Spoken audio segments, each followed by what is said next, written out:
नमस्कार। राजस्थान के शाम तक की 10 फटाफट बड़ी खबरों में आपका स्वागत है। वीडियो शुरू करने से पहले आप न्यूज को कहां से देख रहे हैं हमें कमेंट में बताना बिल्कुल ना भूलें और चैनल को सब्सक्राइब करें।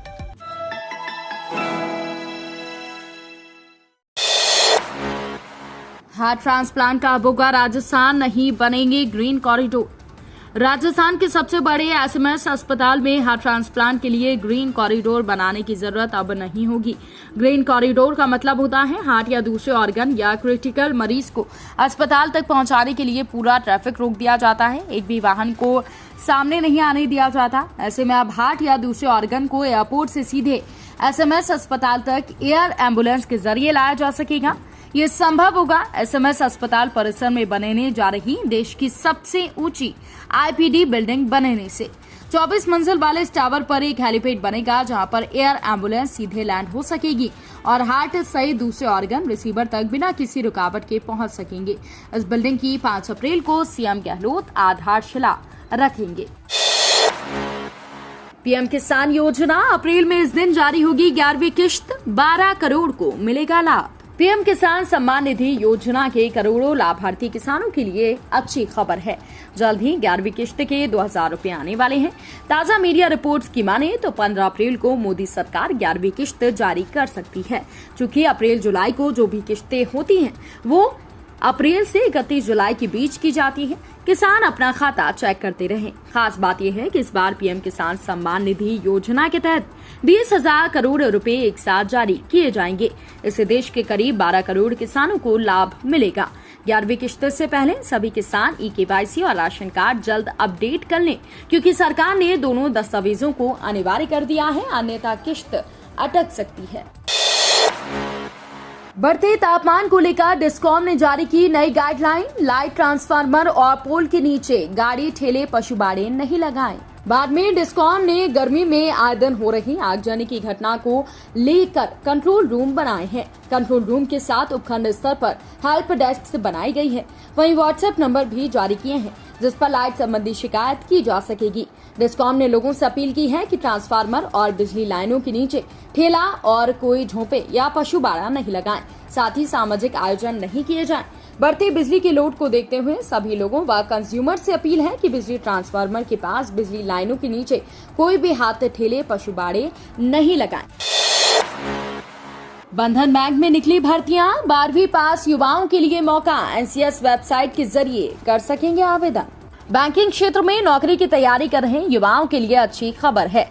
बंधन बैंक में डेटा एंट्री ऑपरेटर की 39 पदों पर भर्तियां निकली हैं। इसके लिए 12वीं पास उम्मीदवार भारत सरकार के श्रम एवं रोजगार मंत्रालय की ऑफिशियल वेबसाइट ncs.gov.in पर जाकर 29 अप्रैल तक आवेदन कर सकते हैं।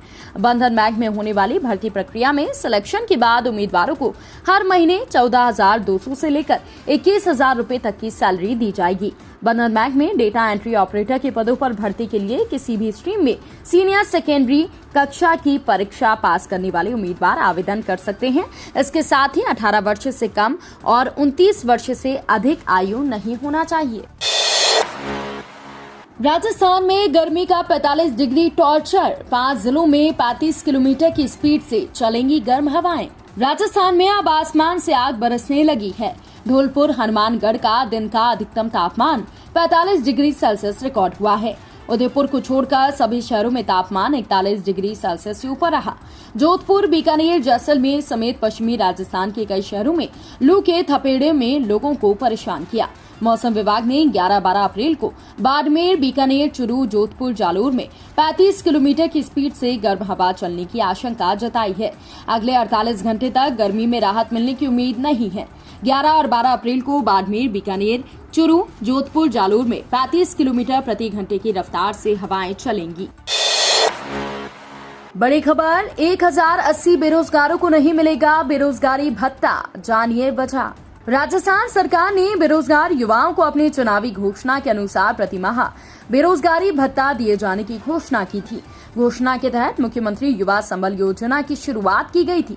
योजना के तहत डूंगरपुर जिले में 3,675 बेरोजगारों को भत्ता दिया जा रहा था, लेकिन अब राज्य सरकार ने 2 माह पूर्व आदेश जारी किया था कि बेरोजगारी भत्ता उन्हीं अभ्यर्थियों को दिया जा सकेगा जो या तो अपनी शैक्षणिक योग्यता के अनुसार आवंटित किए गए सरकारी दफ्तर या संस्थान में 4 घंटे सेवाएं देंगे या प्रशिक्षण के लिए सहमति देंगे। ऐसे में डूंगरपुर जिले के 3,675 में से अब तक 1900 बेरोजगारों ने सहमति दे दी है। ऐसे में उन्हें अब आगे भत्ता मिलेगा, लेकिन 1000 बेरोजगारों को यहाँ पर भत्ता नहीं मिलेगा। अलवर के सरिस्का बफर जोन में फिर लगी आग। राजस्थान के अलवर जिले में सरिस्का के बफर जोन में फिर से आग का तांडव नजर आ रहा है। पिछले दिनों अकबरपुर रेंज के बालेटा के जंगल में आग लगने से करीब 20 वर्ग किलोमीटर की वन संपदा को नुकसान पहुंचा था। अब एक बार फिर अलवर शहर के नजदीक गणेश गुबारी क्षेत्र की पहाड़ियों में आग लगने से हड़कंप मच गया है। आग इस बार पहाड़ी की चोटी पर लगी है, जहां नीचे से आग नजर आ रही है। तेज गर्मी के चलते आग फैलती जा रही है। सूचना मिलने पर प्रशासन ने राहत और बचाव दलों को रवाना कर दिया है।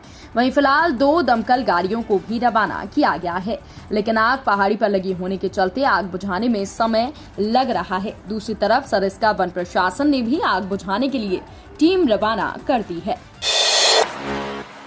बैंक ऑफ बड़ौदा में ऑफिसर पदों पर निकली भर्तियां, सालाना 18 लाख तक मिलेगा वेतन। बैंक ऑफ बड़ौदा में नौकरी की इच्छा रखने वाले या विभिन्न बैंक भर्ती में तैयारी में जुटे उम्मीदवारों के लिए बड़ी खबर है। बैंक ऑफ बड़ौदा ने एग्रीकल्चर, मार्केटिंग ऑफिसर और असिस्टेंट वाइस प्रेसिडेंट की विभिन्न पदों पर भर्ती के लिए नोटिफिकेशन जारी किया है। इस भर्ती अभियान के माध्यम से कुल 100 पदों पर भरा जाएगा।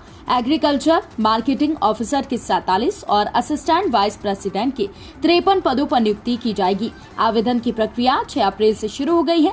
इच्छुक उम्मीदवार 26 अप्रैल तक ऑनलाइन आवेदन कर सकते हैं।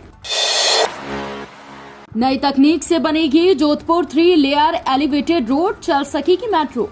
केंद्रीय जल शक्ति मंत्री गजेंद्र सिंह शेखावत 2 दिन के दौरे पर जोधपुर पहुंचे। एलिवेटेड रोड को लेकर उन्होंने कहा कि जोधपुर एलिवेटेड रोड का काम अगले कुछ महीनों में शुरू हो जाएगा और 2 साल के भीतर काम पूरा कर लिया जाएगा। उन्होंने कहा कि जोधपुर के लोगों में इस परियोजना को लेकर बेहद उत्साह है। शेखावत ने कहा कि इस परियोजना का निर्माण नई तकनीक से किया जाएगा। दोनों पिलर्स के बीच करीब 100 मीटर का अंतर होगा, जबकि वर्तमान में निर्मित पिलरों में यह अंतर 30 मीटर का है। पिलरों की संख्या कम होने से सड़क पर आने वाले अवरोध कम होंगे और मेट्रो को लेकर कहा कि एक 3 लेयर एलिवेटेड ये रोड होगी, जिसमें मेट्रो संचालित करने की संभावना रहेगी। रेलवे ने टेक्निकल असिस्टेंट के पदों पर निकाली भर्ती, जाने वेतन और आवेदन की डिटेल्स। रेलवे रिक्रूटमेंट सेल ने दक्षिण मध्य रेलवे प्रयागराज में जूनियर टेक्निकल असिस्टेंट के पदों पर भर्ती के लिए नोटिफिकेशन जारी किया है। इस भर्ती अभियान के माध्यम से जूनियर टेक्निकल असिस्टेंट के 20 पदों पर नियुक्तियां की जाएंगी। इच्छुक और योग्य उम्मीदवार आरआरसी की आधिकारिक वेबसाइट rrcpryj.org के माध्यम से आवेदन कर सकते हैं। इन पदों के लिए आवेदन करने वाले उम्मीदवार को 18 अप्रैल 2022 से पहले 18 वर्ष से 33 वर्ष के बीच उनकी आयु होना चाहिए। साथ ही आवेदनों के लिए उम्मीदवारों के पास किसी भी मान्यता प्राप्त संस्थान से 3 साल का civil engineering diploma, civil engineering में BSc या फिर सिविल इंजीनियरिंग में 4 साल की बैचलर डिग्री होना चाहिए।